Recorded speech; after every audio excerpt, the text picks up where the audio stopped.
ایک بدبخت نے کہا کہ مسلمانوں کو اگر کمزور کرنا ہے تو ان سے 4 چیزیں چھین لی جائیں. 4 چیزیں جب مسلمانوں میں موجود ہیں تو یہ کمزور نہیں ہو سکتے. ایک قرآن مجید، یہ ان کی وحدت کی ضمانت ہے، اور یہ کتاب ان کی وہ ایسی پاکیزہ اور متحرک اور فعال تھیوری ہے جو کبھی بھی فرسودہ نہیں ہوتی اور ہر دور کی ضرورت کو یہ کتاب پورا کرتی ہے. اور یہ اس غیر متبدل کتاب کے ذریعے سے گرے ہوئے بھی اٹھ پڑتے ہیں. تو اس کتاب کو اگر ختم کر دیا جائے تو یہ تسخیر کیے جا سکتے ہیں. دوسری بات، ان سے حج ختم کر دیا جائے. حج ان کی وحدت کی علامت ہے، ان کی شان و شوکت اور شکوہ مسلم کی ضمانت ہے. لہذا حج ختم کر دیا جائے تو ان کو تسخیر کیا جا سکتا ہے. تیسری بات، ان سے جہاد کا خاتمہ کر دیا جائے. جہاد ختم ہو جائے گا تو یہ کمزور ہو جائیں گے. چوتھی چیز، ان کے سینے سے عشق رسول چھین لیا جائے. محبت رسول اس کے سینے سے کھینچ لی جائے. اگر یہ دولت نہیں رہے گی تو یہ مٹی کے مجسمے ہوں گے اور ان کے اندر کچھ نہیں ہوگا. وہ فاقہ کش جو موت سے ڈرتا نہیں، ذرا روح محمد اس کے بدن سے نکال لو. تو کہا یہ 4 چیزیں اگر ان سے چھین لی جائیں تو ان کو تسخیر کرنا آسان ہوگا. اب ان میں سے 2 چیزوں پر جب محنت کی گئی تو جہاد کے خاتمے کے لیے مسلمہ پنجاب مرزا قادیانی کو کھڑا کیا گیا، اور اس کا کام یہ تھا کہ مسلمانوں کی ذہن سازی کرے کہ جہاد ختم ہو گیا ہے. اور وہ خود لکھتا ہے کہ میں نے جہاد کی ممانعت پر اتنا کچھ لکھا ہے اور اطراف و اکناف میں بھیجا ہے، اگر وہ جمع کرنا ممکن ہو تو 300 الماریاں بھر جائیں. اتنا کچھ میں نے جہاد کی ممانعت میں لکھا ہے. تو وہ اس ایجنڈے پہ آیا تھا. نادیدہ ہاتھ اس کو لے کر کے آئے تھے، اور وہ ایک شخص نہیں تھا، 3 شخص تھے جن کا انٹرویو کیا گیا. سب سے مناسب یہ لگا تو اس کو انہوں نے جو ہے وہ اس کام کے لیے متعین کیا، اور جتنی بھی اس کو مالی ضروریات تھی اور حکومت کی سپورٹ تھی وہ میسر تھی. اسی طرح بہاءاللہ کو حج کے ختم کرنے کے لیے وہاں ایران میں کھڑا کیا، اور اس نے جگہ جگہ کعبۃ اللہ کے ماڈل بنائے اور کہا اتنی دور سفر کر کے جاتے ہو، یہیں گھوم لیا کرو، تمہارا ذوق پورا ہو جائے کرے گا.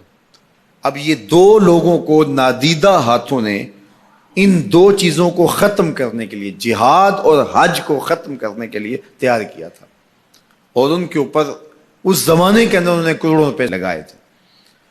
اب جب وہ مر بھی گئے ہیں تو ان کے متبعین کو وہ اسی طرح سپورٹ کر رہے ہیں، اس لیے ان کے متبعین جو ہیں وہ موجود ہیں. باقی جس نے بھی ادعائے نبوت کیا پاگل پن کی وجہ سے، یا جو ہے وہ اس کے اندر کوئی صلاحیت تھی تو وہ تکبر میں آ گیا، تو اس پاگل پن کی وجہ سے اس نے اعلان کیا، جب وہ گیا تو سلسلہ ختم ہو گیا.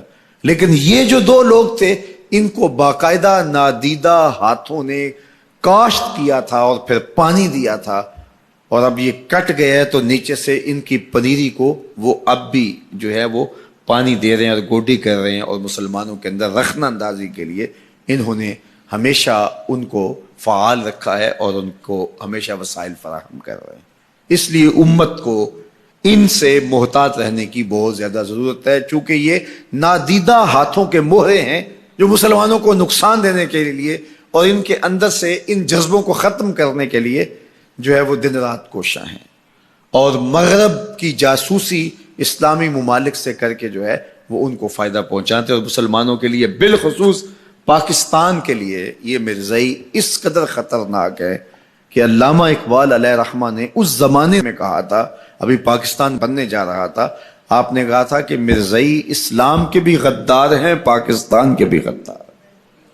اور پھر زمانے نے دیکھا، علامہ اقبال علیہ رحمہ تو 1938 میں انتقال کر گئے، لیکن 47 میں پاکستان بنا تو لوگوں نے دیکھا کہ ان لوگوں نے پاکستان کی مخالفت کی، اور جب پاکستان ٹوٹا، 2 ٹکڑوں میں تقسیم ہوا، تو اس وقت قادیاں میں چراغاں کیا گیا، انہوں نے خوشی کا اظہار کیا.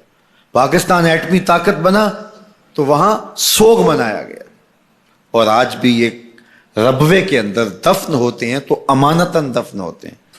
ان کا یہ مکروہ عقیدہ ہے کہ پاکستان ٹوٹ جائے گا اور ہمیں یہاں سے اٹھا کر کے ہماری گندی لاشوں کو وہاں ربوے سے قادیان کے اندر شفٹ کیا جائے گا.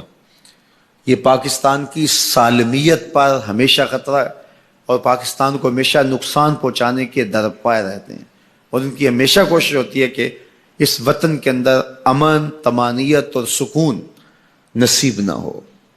مسٹر بھٹو نے کہا تھا کہ جو حیثیت امریکہ کے اندر یہودیوں کی ہے وہی حیثیت پاکستان کے اندر مرزائی حاصل کرنا چاہتے ہیں. حکومت بھلے کس کی بھی ہو لیکن یہ پاکستان کے اہم مناصب پر فائز ہو کر کے جو ہے وہ پاکستان کو اپنے کنٹرول اور قابو میں لینا چاہتے ہیں. لیکن اللہ بھلا کرے ان لوگوں کا جنہوں نے دن رات کی کاوشوں سے، محنتوں سے آئین کے اندر ان کو غیر مسلم قرار دلوایا. علماء نے، مشائخ نے، سب لوگوں نے، تمام مسالک کے لوگوں نے مل کے اس میں کاوش کی، محنت کی کہ یہ 7 ستمبر کا دن تھا، 1974 کی شام تھی، 4:35 ہو رہے تھے کہ جب دستخط ہوئے کہ مرزائی چاہے ربوی ہوں چاہے لاہوری ہوں کافر ہیں. اور پھر ہر سمت سے نعرہ تکبیر اور نعرہ رسالت کی آوازیں آنے لگی اور تاجدار ختم نبوت زندہ باد کی صدائے دل نواز گونجنے لگی. پھر اس وقت سے لے کر یہ پاکستان کے خلاف سازشوں میں اور زیادہ مصروف ہو گئے. پوری دنیا کے اوپر پھیلے ہوئے مرزائی پاکستان کو رسوا اور بدنام کرنا چاہتے ہیں مختلف ممالک کے اندر، اور ان کے مختلف ممالک کے ساتھ تعلقات ہیں مختلف بنیادوں پر، چونکہ یہ تھے ان کے اور ان کے خود کاشتہ پودا تھا مرزائیت جو یہاں لگایا گیا، یہودیت کا خود کاشتہ پودا ہے. لیکن مرزائی یہ نہیں سمجھتے کہ پاکستان یوں ہی نہیں بنا، یہ کسی حادثے کا نتیجہ نہیں تھا، پاکستان محبوب کی نگاہوں کا نتیجہ. اللہ کے خاص فضل سے یہ پاکستان مارز وجود میں آیا.